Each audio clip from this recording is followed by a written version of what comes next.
सुप्रभात बच्चों, समय है हिंदी कक्षा का और आज आप सब हिंदी कक्षा में एक नया विषय पढ़ने वाले हैं जो है चित्र वर्णन। इस चित्र में आपको क्या क्या दिख रहा है उसके बारे में अगर हम विस्तार से लिखते हैं, पहले चित्र को देखना, समझना, उस चित्र में जो जो चीज़ें दी गई हैं, जो जो नाम दिए गए हैं, उन सबको देखते हुए उनके बारे में लिखना, इसे हम बोलते हैं चित्र वर्णन, जिसे हम हिंदी में इंग्लिश में बोलते हैं पिक्चर कंपोजिशन, जो हम पहले कर चुके हैं। Looking at the picture and describing that, और हिंदी में उसे हम बोलते हैं चित्र वर्णन। जो चित्र दिया गया है उसका वर्णन करना, उसके बारे में डिटेल में बताना। तो शुरू करते हैं। पहले इस चित्र को हम सभी ध्यान से देखेंगे और ऑब्जर्व करेंगे इस चित्र में क्या क्या है। चित्र में बहुत सारी चीज़ें हैं।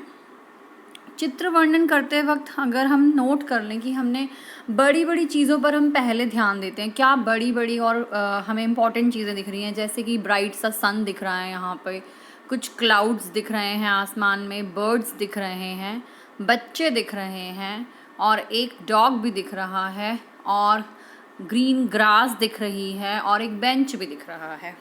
इस पिक्चर को देखकर, इस चित्र को देखकर ऐसा लग रहा है जैसे किसी गार्डन या पार्क का ये चित्र हो। पार्क को हम, पार्क एक इंग्लिश वर्ड है जिसे हम हिंदी में रेफ की मात्रा, जो रेफ की मात्रा हमने नई पढ़ी है, उसकी तरह से लिखते हैं। और अगर मैं इसे हिंदी में वैसे और कोई नाम बोलना चाहूँ तो बगीचा, उपवन, वो भी इसी के नाम होते हैं। तो शुरू करते हैं कि अगर इस चित्र को देखकर मुझे कुछ लिखना है तो मैं कैसे लिखूँगी। यहाँ ऊपर मैंने कुछ शब्द लिखे हैं। इन शब्दों की सहायता से मुझे ये रिक्त स्थान, खाली स्थान भरने हैं जो इन वाक्यों में दिए गए हैं। पहले मैं आपके लिए वाक्य को रीड करती हूँ। सबसे पहला वाक्य लिखा गया है, यह च छोटी की मात्रा त्र चित्र एक डैश का है। यह चित्र एक डैश का है। तो किसका लग रहा है ये चित्र? देखते ही मैंने अभी बताया पार्क का, यानी कि बगीचा। तो ढूंढते हैं, ऊपर शब्दों में हमें तीसरे नंबर पर दिया गया है बगीचे का, तो हम यहाँ पर क्या फिल करने वाले हैं? बगीचे का। नंबर 2 पर मैंने लिखा है डैश चमक रहा है। डैश चमक रहा है।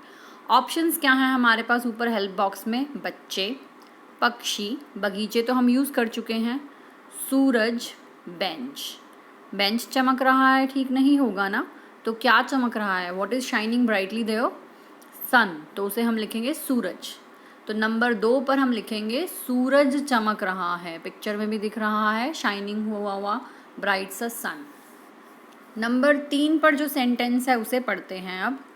डैश बगीचे में खुश होकर खेल रहे हैं। कौन खेल रहे हैं इस चित्र में? आइए देखते हैं कौन खेल रहे हैं, जो खुश भी हैं, हैप्पी भी हैं। कौन है? बच्चे। सबसे पहले चित्र पे जैसे ही हम नज़र डालते हैं हमें दिखते ही कौन है? बच्चे, क्योंकि बच्चे बड़े बड़े यहाँ पे बने हुए हैं और हमें दिख रहे हैं कि वो कितने हैप्पी भी हैं। तो नंबर 3 के रिक्त स्थान में हम भरेंगे बच्चे बगीचे में खुश होकर खेल रहे हैं।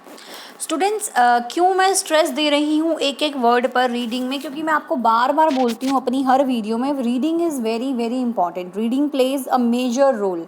आप कुछ भी नया लर्न तभी कर सकते हैं जब आप उस वर्ड को, उस अल्फ़ाबेट को रीड करना अच्छे से जानते हैं। और हिंदी में तो this is very very most important thing कि आपको सभी मात्राओं का, सभी वर्णों का प्रॉपर उच्चारण सीख लेना चाहिए। First class is a very much base to learn about reading, first of all how to read properly, which is very important. तो जो भी काम आप करते हैं, मेरी जो भी वीडियो आप देखते हैं, जो भी वर्क आप राइटिंग में लिखना स्टार्ट करते हैं, मेक श्योर आप एक एक वर्ड को लिखते वक्त उसे बोलेंगे। रीडिंग जितनी ज़्यादा करेंगे उतनी ज़्यादा आपकी बेस स्ट्रॉन्ग बनती जाएगी। नंबर 4 पर आते हैं, डैश उड़ रहे हैं। डैश उड़ रहे हैं, ऑब्वियसली उड़ कौन रहे हैं? चित्र में भी हम देख सकते हैं पक्षी। कौन उड़ रहे हैं? पक्षी। तो हम यहाँ लिखेंगे पक्षी उड़ रहे हैं। पक्षी उड़ रहे हैं। बच्चों के पीछे, नंबर 5 पर पढ़ रही हूँ मैं अब। बच्चों के पीछे एक डैश भी है। यहाँ बच्चों के पीछे, वैसे तो देखिए जो ऊपर ऑप्शन में वर्ड्स दिए गए हैं, बच्चे, पक्षी, बगीचे, सूरज, ये सब वर्ड हम फिल कर चुके हैं। तो कौन सा वर्ड बच गया? बेंच। बेंच फिर से एक इंग्लिश वर्ड है, इसे मैंने मात्रा के साथ लिखा है, बड़ी ए की मात्रा भी लगी है और अंग की मात्रा यानी कि बिंदी की जो अनुस्वार वाली साउंड होती है वो भी लगी है। बच्चों के पीछे एक बेंच भी है। इस चित्र में आप देख सकते हैं हमें बेंच दिख रहा है। वैसे जनरली हर पार्क में हमें बेंच मिलता ही है, तो हम यहाँ पर लिख देंगे बच्चों के पीछे एक बेंच भी है। बच्चों ये तो सिर्फ वो 5 वाक्य हैं जो मैंने लिखे और मैंने आपको बता दिए। अब इसी चित्र में अगर आप ढूंढना चाहें तो और ऐसी बहुत सारी चीज़ें हैं जो मैंने मिस की हैं।